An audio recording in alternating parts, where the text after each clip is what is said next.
In the last video, I worked out these two problems using the U-substitution. For the first one, we let u equal to the square root of x. In a few steps, we got that done. The second one, we let u equal to 5 plus x squared. And that was a little bit longer, but it got done. And I mentioned that you could possibly do it using a trig substitution, but I would recommend doing a standard U-substitution. But just so that you can see the difference, I'll go ahead and work this out using a trig substitution. So the focus here will be on problem number 2. So here's the trig substitution that we're going to use. I'm going to look at some angle theta.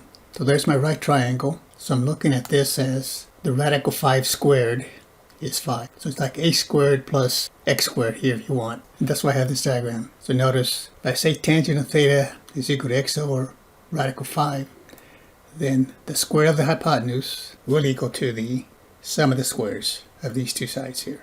X squared, of course it's x squared, radical 5 squared is 5. So I get square this side, and this side. I do get x squared plus 5 is equal to x squared plus 5 using the Pythagorean theorem. So here's what we're going to do. I'm going to find the substitution for x here and for this expression here, and of course for the dx. So I'm going to say tangent of theta from this triangle is equal to x over the radical 5. Solving for x, multiplying both sides by the square root of 5, I get x is equal to square root of 5 times tangent of theta here. So then I took the derivative of both sides here, the derivative of x, dx, and the derivative of the right side. Tangent has the derivative of secant squared theta d theta. So I get dx will equal to square root of 5 secant squared theta d theta. Now I have these in red, so the content in red is what I'm going to substitute into the given interval. And I will link the video in the description in case you missed it, and you can see how I worked it out using a standard U-substitution. So now in the radical here, I have 5 plus x squared, but from this right here, x is equal to radical 5 tangent theta. So if I square that out, I get 5 there. Then radical 5 squared will be 5, and I get tangent squared theta. So I'm under the radical here. So I'm looking at the radicand. So take out a 5 here, I get 1 plus tangent squared theta. And you should recognize that as one of your basic identities. That's equal to secant squared theta. Then of course we have the radical. So apply the radical, the square root of secant squared theta, secant theta, and the square root of 5. We leave it as square root of 5. So in the integrand, the x will be replaced by radical 5 tangent theta.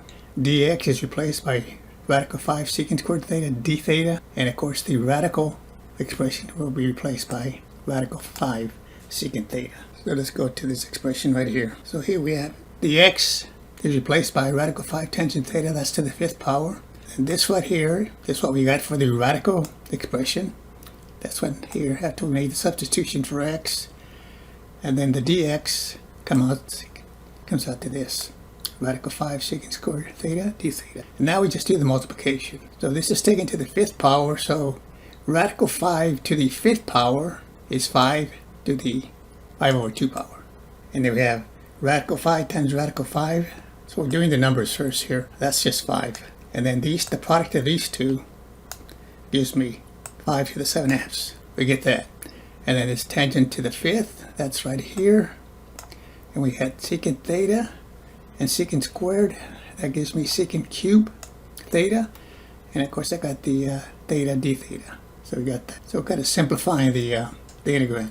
And so here I can see that if I break this up, tangent, take one factor of tangent there and take one factor of secant there. Here's what I did. I took a factor of tangent from the tangent to the 5th. I put it here. And then I have secant to the 3rd. I took a factor out of there. I put it here. So that left me with secant squared. And then this was tangent to the 4th. But the tangent to the 4th, I wrote it as tangent squared. And of course this theta should be in here. Instead of here. Okay. And then I could have rewrite it this way. But for right now I have it in there. That thing is squared. So that's the same thing. It's just rewriting. And the reason I did it that way is because if I let u, now I'm going to a standard. I started off with a trig substitution, and then I get to finish the problem, I have to go to a u, standard u substitution. So I let u equal to secant theta. Why? Because the derivative of secant is secant theta times tangent theta. So that's going to allow me to replace this x right here by du. And now, remember tangent squared, using the identity we talked about a while ago and on the last video, tangent squared is the same thing as secant squared minus 1, okay? Because we know 1 plus tangent squared theta equal to secant squared theta. We know that tangent squared theta is equal to secant squared theta minus 1. But remember, secant is u. So this is just u squared minus 1. So right here where I have the tangent squared, where I have the tangent squared theta, that's going to be u squared minus 1, where u is secant theta. And of course, secant squared theta can be replaced by u squared because u is secant. So I got this. And of course, this right here, secant theta, tangent theta from this step right here, that's du. Now we got everything in terms of u. So I go to the next step. This is what we have. This is right here. This is coming from right there, making the substitution for secant. I get this. And then to get from this step to this step right here, all I did is squared the u squared minus 1.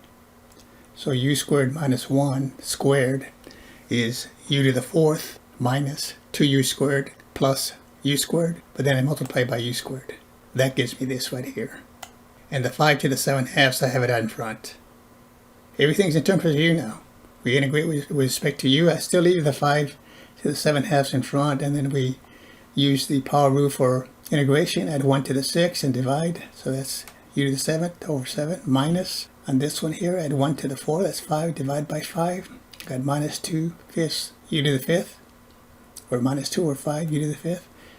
And then add 1 to this one, I get 3, divide by 3, I get u to the 3rd over 3. Constant of integration.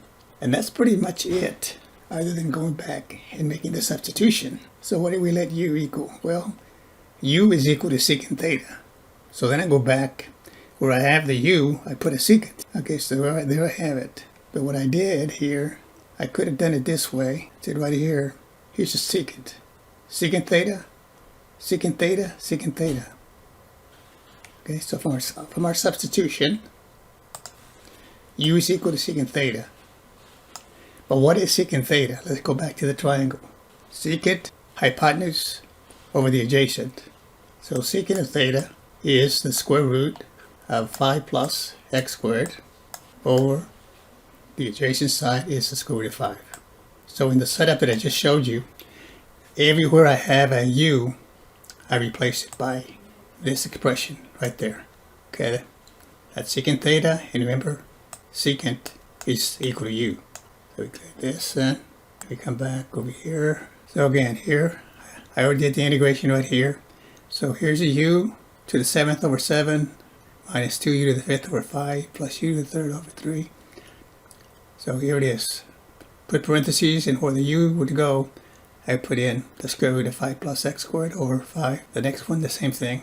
So there, there, and there. That's secant of theta, which by the triangle is equal to the square root of 5 plus x squared over radical 5. Now from here on, it's just algebra. All I did here was multiply through by 5 to the 7 halves. And on the first one, see, I have a radical 5 right there taken. So notice here, I multiply the first one there, in the numerator. There I have 5 to the 7 halves, so those cancel out. That's why you only get square root of 5 plus x squared quantity to the 7th over 7. And then you do the same thing on the next one, this times this. Use your basic algebra, you get this right here. And you go this times this. Remember, you have radical 5 to the 3rd. You have to do that calculation. Leave it as a radical though, so you can simplify it easier. And then you have a 3 down here. But what happens here is this times the 5 to the 3rd power comes out to 25 there, and that's over 3. And if you look at the video from last time, and I'll put a link to that in the description, it will come out the same. That's what I got here. It's a little bit longer. Notice I had most of the stuff already done, and it still took a bit to go through it. But I just wanted you to see that sometimes there's more than one method to solve an integration problem. One might be easier than another, and sometimes you don't know which way to go unless you try one and then you try the next one. Thanks for watching. We'll see you next time.